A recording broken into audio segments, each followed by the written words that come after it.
శ్రీమాత్రే నమః. అందరికీ శుభోదయం అండి. ఈరోజు మార్గశిర పౌర్ణమి. దీన్నే దత్త జయంతి అని కూడా అంటారు. దత్తాత్రేయులు పుట్టినరోజు.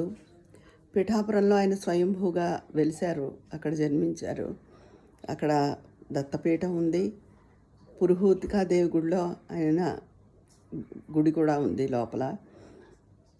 అయితే ఈ దత్తాత్రేయ స్వామి దత్తస్తవం అని ఉంటుందండి. స్తోత్రరత్నావళి పుస్తకంలో ఉంటుంది, లేకపోతే మీకు నెట్లో కూడా ఉంటుంది, కొడితే వస్తుంది.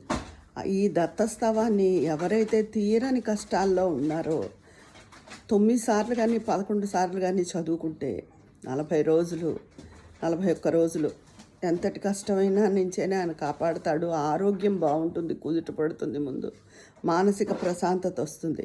ఈ దత్తస్తవం చాలా మహిమాన్వితమైందండి. ఈ రోజైనా ఎవరైనా 9 సార్లు తప్పకుండా చదువుకోండి, చాలా మంచిది. అసలు దత్తాత్రేయుడు మహిమలు చాలా ఉంటాయి. గానుగాపూర్ చాలామంది వెళ్ళి ఉంటారు, నేనైతే వెళ్ళలేదనుకోండి. అక్కడ వెళ్ళొచ్చాక కూడా చాలా బాగుందని చెప్పిన వాళ్ళు ఉన్నారు. ఇది దత్తస్తవం తప్పకుండా ఈరోజు చదువుకోండి. అందరికీ మార్గశిర పౌర్ణమి శుభాకాంక్షలు. ఉంటాను మరి.